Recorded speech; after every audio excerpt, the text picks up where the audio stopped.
Um, at itong isa din po ito, yung report ng National Commission on Muslim Filipinos, Yes, Mayor. Mangay Guro Jr. said that persons supporting the Maotis are regrouping and growing in numbers in Marawi. It can be remembered that it was in 2017 that Marawi was liberated from terrorist influence. The Abu Sayyaf has lost its commander through the years, but managed to keep installing new leaders.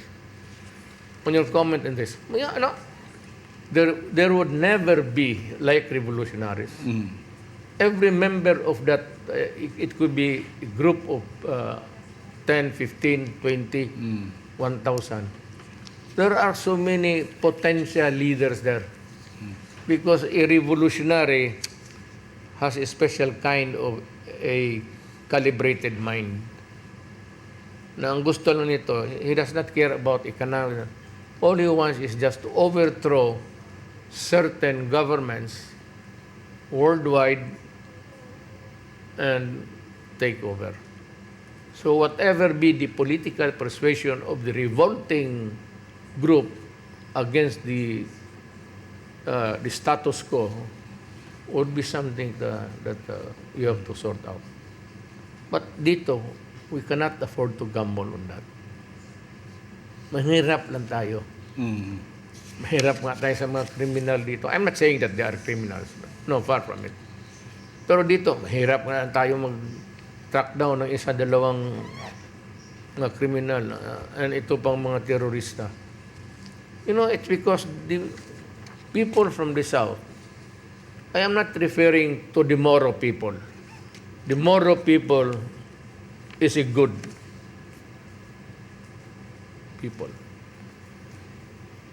Itong mga terorista, and it traverses the Moro, walang pakialam yan. It's existing in Malaysia, in lahat yan, in Europe, in Ukraine.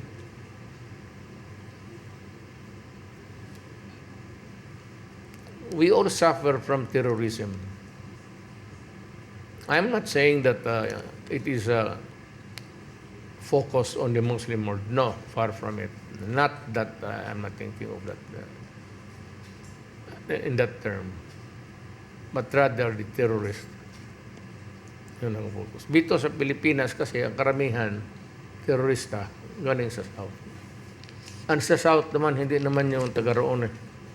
Karamihan yan yung mga terorista galing rin sa Afghan, galing sa Malaysia, from all over town, from Iran. So, all sorts of guys who are into dreaming and making their dream realized through violence and force. That is the problem. Mayor, may I read this, a source coming from the United Nations High Commissioner for Refugees. Registered refugees from Afghanistan, in Iran, Pakistan, Tajikistan, Uzbekistan, and Turkmenistan, umabot ng 2,074,723. Now, Afghans' new arrivals to the neighboring countries since August 2021 is 1,618,817. These 10 countries hosted the most Afghan refugees and asylum seekers in 2021, according to the UN Refugee Agency. Number 1, Switzerland, 16,560. Italy, 17,936. Sweden, 29,385. Greece, 37,685. Austria, 48,285. France, 59,484. Turkey, 140,709. Germany, 203,373. Iran, 778,054. And Pakistan, 1,503,322. And then the newly arrived Afghans per country as of 2023, Iran, 1 million, Pakistan, 600,000, Uzbekistan, 13,020, and Tajikistan, 5,791. But we note here that there is not one Asian country that hosted any of these Afghan refugees. They are all neighboring, some are in Europe, and neighboring countries of Afghanistan. Walang Indonesia, walang Malaysia, walang Japan, walang Thailand, walang Singapore. It's only the Philippines that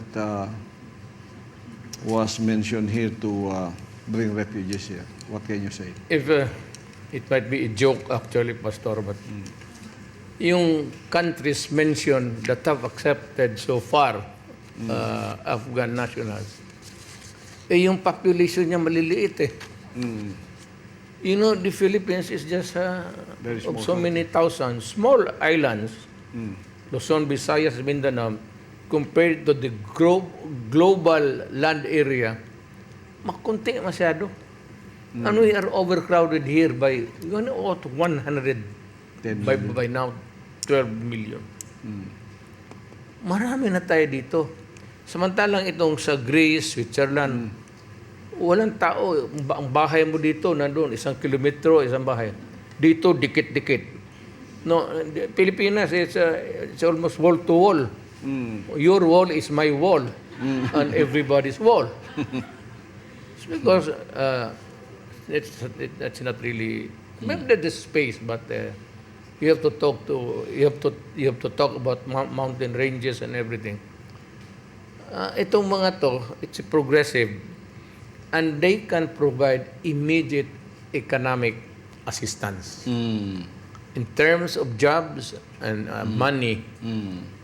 Dito naman sa atin, kukunti lang ang pastor.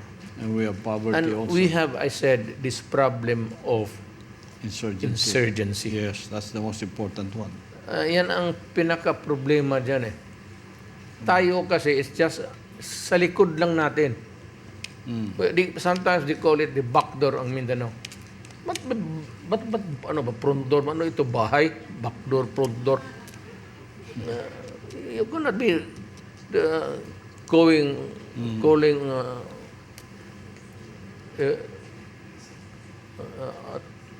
always na our back door.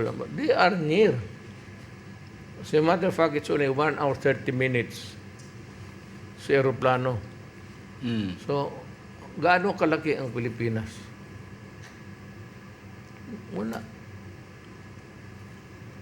So, if they come into thousands, marami na yan. At I think that my advice to my government is, in the meantime, put off plans really of talking about the entry of Afghan. Wag mo natin pag-usapan yan. It's not the right time. We just had a curve dito sa ating insurgency problem. There is relatively peace. And as a matter of fact, before coming here, I was talking of the barn officials, Sila Murad and company. Yes, ma'am. And I am happy that they were reappointed by the president to govern the barn still up to now.